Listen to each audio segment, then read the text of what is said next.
नमस्कार दोस्तों। आज हम बात करेंगे ग्लोबल इकोनॉमिक फ्रीडम इंडेक्स के बारे में, जो कि रिसेंटली रिलीज़ किया गया है। और पिछले साल के मुकाबले यहाँ पर भारत का जो स्थान है वो 26 स्पॉट्स यहाँ पर फिसला है, हम नीचे आए हैं। और इस बार का जो रैंकिंग है वो हमारा आया है 105 पर।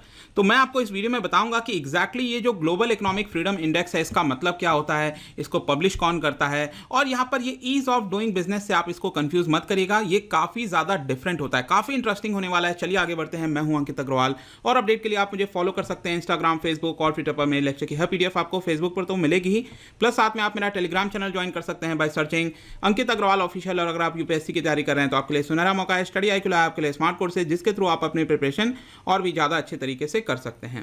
तो जैसा कि आप यहाँ पर न्यूज़ में देख सकते हो, India slips 26 places to 105 in global economic freedom index, lax in rules and freedom to trade internationally. मैं सभी चीज़ आपको बताऊंगा, लेकिन सबसे पहला आप याद रखिएगा कि ये जो इंडेक्स है ये रिलीज कौन करता है। तो इसको रिलीज किया जाता है फ्रेजर इंस्टीट्यूट के द्वारा। ये कहां पर है? ये मिलेगा आपको कनाडा के अंदर वैनाकूवर में। तो यहां पर आप देख सकते हो इसको जो फॉर्म किया गया था 1974 में, और इसका मेन काम क्या है? ये एक थिंक टैंक है, ये एक पब्लिक पॉलिसी से रिलेटेड काम करता है। और ये जो रिपोर्ट है ये एनुअली पब्लिश की जाती है। आपके एग्जाम में आ सकता है कि क्या ये बाई एनुअली होता है, इस तरह की चीजें। जी नहीं, इसको हर साल यहां पर पब्लिश किया जाता है एक बार। तो यहां पर हम देख लेते हैं कि इंडेक्स के बारे में एग्जैक्टली इसका मतलब क्या है। जब मैं आपसे कहता हूं इकोनॉमिक फ्रीडम, तो what do you exactly means by this? देखिए यहां पर इसका जो मतलब है ये है the degree to which the policies and institutions of countries are supportive of economic freedom। कहने का मतलब है कि देश के अंदर जो सरकार है, जो पॉलिसीज लेकर आती है, जो इंस्टीट्यूशंस बनाती हैं। आरबीआई क्या है? आरबीआई अपने आप में एक इंस्टीट्यूशन है। सरकार के द्वारा बहुत सारी पॉलिसीज लाई जाती हैं बिजनेस को आसान बनाने में, काम करने में, यहाँ पर रूल्स रेगुलेशंस को कम करने में। तो इस तरह की जो पॉलिसीज बनाई जाती हैं वो कितना ज़्यादा सपोर्ट करती हैं हमारे इकोनॉमिक फ्रीडम को। तो यहाँ पर भी अगर आपको नहीं समझ में आया तो और थोड़ा डिटेल में देखिए। जब मैं कहता हूं इकोनॉमिक फ्रीडम, तो इसका सिंपल मतलब है कि आपका पर्सनल चॉइस का ध्यान रखा जा रहा है कि नहीं रखा जा रहा है। अगर आप कोई काम करना चाहते हो तो क्या आप उस काम को अच्छे से कर सकते हो कि नहीं, आपकी चॉइस को सम्मान दिया जा रहा है कि नहीं। दूसरा है यहां पर वॉलेंटरी एक्सचेंज। यहां पर आप कोई भी चीज करना चाह रहे हो, किसी जगह पर जाना चाह रहे हो, किसी के साथ बिजनेस करना चाह रहे हो, क्या वो आप कर सकते हो कि नहीं। फ्रीडम टू एंटर मार्केट, क्या आप किसी भी मार्केट में एंटर कर सकते हो? कहीं ऐसा तो नहीं है सरकार एक ही कंपनी को यहां पर फायदा पहुंचा रही है, क्या आप उस बिजनेस के अंदर जा सकते हो कि नहीं। दूसरा है यहां पर security of the person. No matter आप कितना वहां पर अच्छा बिजनेस कर लीजिए, कितना भी कमा लीजिए, अगर आपकी सिक्योरिटी का ध्यान नहीं रखा जाएगा। जैसे कि अगर मैं कहूं कि आप सोमालिया चले जाइए, वहां पर आपको फ्रीडम है, आप खूब सारा पैसा कमा रहे हो, लेकिन आपकी जान की सुरक्षा नहीं है, तो क्या फायदा ऐसे इकोनॉमिक फ्रीडम का।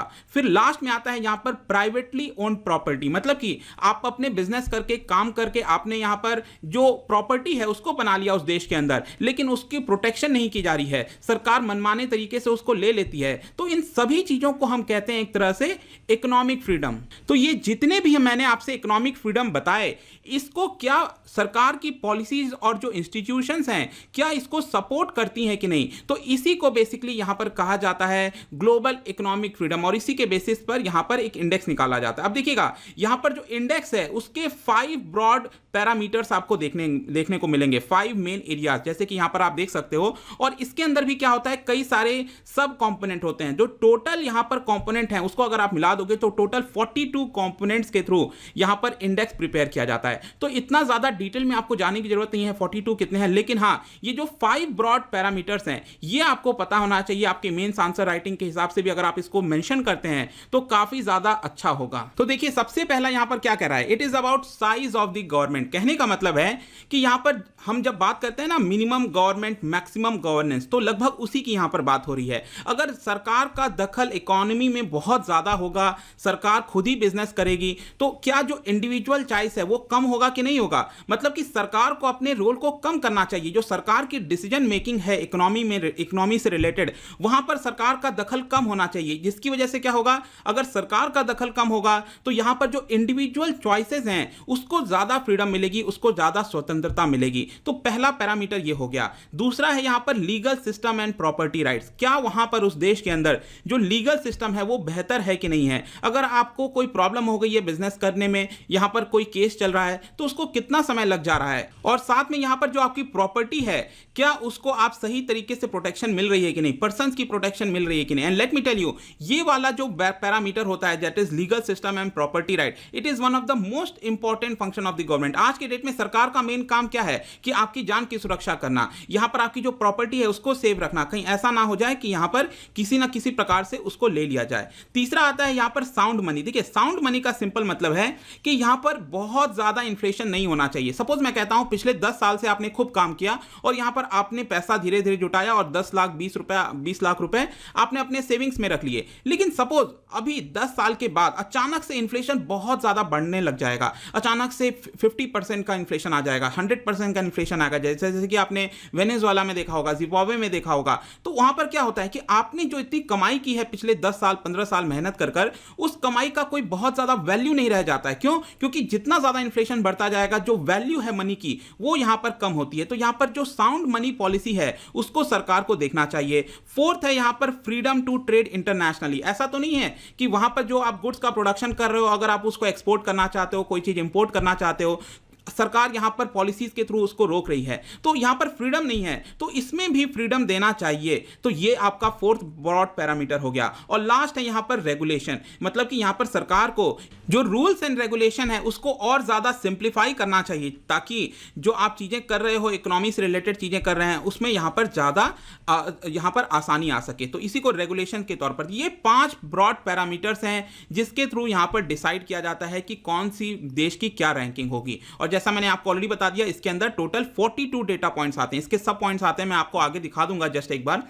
लेकिन इसके अलावा अब यहां पर बात आती है, देखिए अभी तक क्या होता था कि यहां पर legal rights adjustment, gender legal rights को एडजस्ट नहीं किया जाता था। देखिए सपोज मैं कहता हूं एक देश है, वहां पर उसकी रैंकिंग बहुत अच्छी आ गई, ऐसा देखने में लग रहा है कि वहां पर जो फ्रीडम है, इकोनॉमिक फ्रीडम है, वो बहुत अच्छा है, बहुत ज्यादा अच्छा है, जिसकी अभी हमने चर्चा की। लेकिन कई बार यह भी चीज देखने को मिलता है कि वो जो इकोनॉमिक फ्रीडम है वो सिर्फ मेन के लिए यहां पर ज्यादा बेटर तरीके से, अगर वही सेम देश के अंदर जो वुमेन है अगर वो काम करना चाहे तो शायद वो नहीं कर सकती। तो इस चीज को भी काउंट करने के लिए इस बार यहां पर इंडेक्स में क्या किया गया है, जेंडर लीगल राइट्स को जो है एडजस्ट कर दिया गया है। मतलब कि क्या जो फ्रीडम है, क्या जो चीज मेन को मिल रहा है, क्या वो सेम चीज वुमेन को मिल रहा है कि नहीं, उसको भी एडजस्ट कर इस बार का इंडेक्स बनाया गया है। अब मैं आपको आगे इंडेक्स के बारे में जस्ट बताऊं, रैंकिंग बताऊं, लेकिन उसके पहले एक और चीज ध्यान रखिएगा कि जो टोटल नंबर ऑफ कंट्रीज को यहां पर काउंट किया गया है इट इज 162 इन नंबर। और एक और बहुत इंपॉर्टेंट चीज, इस बार का जो इंडेक्स निकाला गया है, क्या होता है कि जो डेटा होते हैं यहां पर इंडेक्स फाइंड आउट करने के लिए, वो डेटा काफी पुराना होता है। तो जो डेटा यूज किया गया है इंडेक्स निकालने के लिए वो किया गया है 2018 का। तो ये थोड़ा सा डिले हो जाता है, 1-2 साल का डिले हो जाता है डेटा कलेक्ट करने में और यहां पर इंडेक्स को निकालने में। तो इसको आप ध्यान रखिएगा, 2018 के डेटा के हिसाब से यहां पर लिया गया है। तो अब हम आते हैं कि यहां पर टॉप रैंकिंग कंट्रीज कौन सी हैं जिसको सबसे ज्यादा इकोनॉमिक फ्रीडम इंडेक्स मिला हुआ है। तो आप देख सकते हैं जो टॉप मोस्ट रैंक है it is gone to Hong Kong. पिछले साल भी यहां पर हांगकांग को ही मिला था, इस बार भी हांगकांग को मिला है। लेकिन इस बार के इंडेक्स में यह लिखा गया है, क्योंकि यह डेटा 2018 का है, लेकिन पिछले 1-2 साल से आपने देखा होगा जिस तरह से चाइना ने हांगकांग के अंदर यहां पर कई सारी चीजें की हैं, इनसिक्योरिटी देखने को मिला है, जो पब्लिक प्रॉपर्टी है, प्रॉपर्टी राइट्स हैं इंडिविजुअल्स के, उसको कहीं ना कहीं प्रॉब्लम हुई है, जो रूल ऑफ लॉ है वो कहीं ना कहीं कमजोर हुआ है। तो हो सकता है कि आगे आने वाले समय में ये जो 2019-20 का वाला जो इंडेक्स आएगा, ये जो डेटा लिए जाएंगे, तो यहां पर हो सकता है कि इसका बहुत बड़ा नेगेटिव इंपैक्ट देखने को मिले। तो हो सकता है आगे चलकर हांगकांग की रैंक नीचे आ सकती है। नेक्स्ट यहां पर सिंगापुर, पिछले साल भी यहां पर सेकंड रैंक पर था, इस बार भी सेकंड रैंक पर है। उसके बाद आप बाकी के देश यहां पर देख सकते हो, न्यूजीलैंड, स्विट्जरलैंड, यहां पर टोटल जो 10 देश हैं इसकी रैंकिंग आप देख सकते हैं। और यहां पर 10 मार्क्स में से दिया जाता है, 10 मार्क्स में से कितना मार्क्स यहां पर मिला हुआ है आप देख सकते हो। सबसे ज्यादा हांगकांग का है, दैट इज 8.94 मार्क्स, और बाकी के जो 10 देश हैं आप यहां पर देख सकते हैं। अगर हम मेजर कंट्रीज की बात करें तो जापान को 20th रैंक, जर्मनी को 21st, इटली को 51st, फ्रांस को 58th, मैक्सिको को 68th, रशिया को 89th, और भारत को आप देख सकते हो 105th, ब्राजील को भी 105th सेम स्थान मिला है, और चाइना का स्थान आप देख सकते हो 124। तो आपको ध्यान रखना है, जरूरी नहीं है कि अगर आपकी आपकी जीडीपी बढ़िया है तो उसमें आपको इकोनॉमिक फ्रीडम इंडेक्स में अच्छा स्थान मिलेगा। तो आप क्लियर तौर पर देख पाओगे कि चाइना का स्थान सबसे नीचे है यहाँ पर, क्योंकि उतनी ज़्यादा वहाँ पर फ्रीडम नहीं है। अब यहाँ पर आपको एक बहुत ही अच्छा यहाँ पर मैप देख सकते हैं। बेसिकली जो पूरे देश हैं जिसको काउंट किया गया है इस बार इंडेक्स के अंदर, आप देख सकते हैं इसको टोटल 4 जो क्वार्टाइल है उसके अंदर बांटा गया है। जो सबसे ज्यादा बेटर परफॉर्मिंग कंट्रीज हैं आप देख सकते हो उसको मोस्ट फ्री वाले में रखा गया है। जो ब्लू कलर वाले कंट्रीज हैं यूएस, कनाडा, कुछ यूरोपियन देश आप देख सकते हो, इनको मोस्ट फ्री सबसे अच्छा परफॉर्म किया है। दूसरे नंबर पर है सेकंड क्वार्टाइल, मैक्सिको हो गया जो ग्रीन कलर में हो गया आपके, तो उनको सेकंड क्वार्टाइल में रखा गया है। जो तीसरे नंबर पर आपके कंट्रीज आते हैं थर्ड क्वार्टाइल में रखा गया है, जिसमें भारत का भी नंबर है आप देख सकते हो। यहाँ पर कुछ अफ्रीकन देश हैं, ब्राजील भी इसी के अंदर आएगा। और जो सबसे लीस्ट रैंकिंग में है, सबसे नीचे पावदान पर आए हैं आप देख सकते हो, रेड कलर में इनका रैंकिंग दिया हुआ है, ये फोर्थ क्वार्टाइल के अंदर आएंगे। अब यहां पर आप सोच रहे होगे भारत का स्थान क्या है, ये तो मैंने आपको बता ही दिया। भारत का स्थान है 105th पोजीशन है। और यहां पर मैं आपको बता दूं 1980 से अगर आप देखोगे ये जो यहां पर कितना स्थान रहा है, आप क्लियर तौर पर देख पाओगे कि यहां पर जो 68th रैंक पर था, उसके बाद 80th रैंक पर 81, ये आप देख सकते हैं। लेकिन 2015 में आप देखिए ये हमारा 106 पोजीशन था, लेकिन उसके बाद से हमने इंप्रूव किया था। तो 2017 वाला जो डेटा था उसके हिसाब से अगर आप रैंकिंग देखेंगे तो हमारा 79th पोजीशन पर आ गया था। लेकिन इसके बावजूद यहां पर अचानक से 2018 में 26 पोजीशन हमारा कमजोर हुआ है और इसलिए अब हम आ गए हैं 105th पोजीशन पे। ऑल्दो आप देख सकते हो यहां पर जो मार्क्स मिलते हैं आप देख सकते हैं, जो 10 मार्क्स में से मिलते हैं, इसमें लगातार हमारा इंप्रूवमेंट आया है, लेकिन बाकी देशों का भी आया होगा इंप्रूवमेंट। तो इसको देखते हुए इस बार हमारा 105th है। अब आप सोच रहे हो कि जो 5 पैरामीटर्स मैंने आपको बताए थे, 5 ब्रॉड पैरामीटर्स, आप इसमें देख सकते हैं कि जो अच्छा परफॉर्मेंस हुआ है हमारा, तो साइज ऑफ गवर्नमेंट हो गया, legal system and property rights, इसमें थोड़ा ठीक ठाक परफॉर्मेंस है। उसके अलावा अगर आप देखेंगे साउंड मनी है, freedom to trade internationally, regulations हो गए, इसमें हमारा काफी ज्यादा कमजोर है, जो कि आप क्लियर तौर पर यहां पर देख सकते हैं। और जैसा कि मैंने आपको बताया था कि 42 यहां पर पॉइंट्स के थ्रू काउंट किया जाता है। अगर आप बहुत ज्यादा इंटरेस्टेड हैं तो इन सारी चीजों को देख सकते हो। अलग अलग पैरामीटर्स, जो 5 ब्रॉड पैरामीटर्स हैं उसके अंदर जो अलग अलग कंपोनेंट्स हैं उसके हिसाब से क्या रैंकिंग है ये भी आप यहां पर देख पाएंगे। अब यहां पर लास्ट में जाने से पहले आप सबके मन में एक सवाल आ सकता है, चलो ठीक है हमने पढ़ तो लिया इंडेक्स के बारे में, हर एक चीज जान लिया, कंपोनेंट क्या है सब कुछ समझ में आ गया, लेकिन ये इंपॉर्टेंट क्यों है?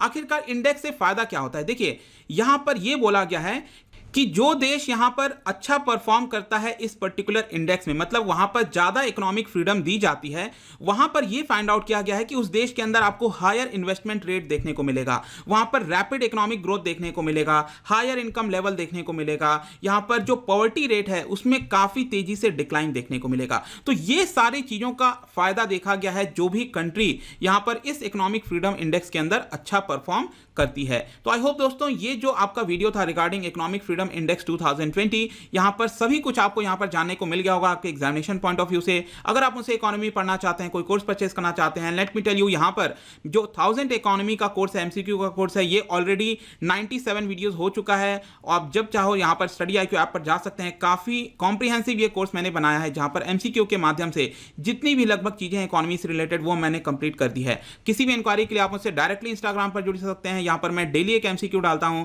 आप स्टोरीज में जाकर प्ले कर सकते हो। मिलता हूं आपसे next time, till then thank you very much, see you soon.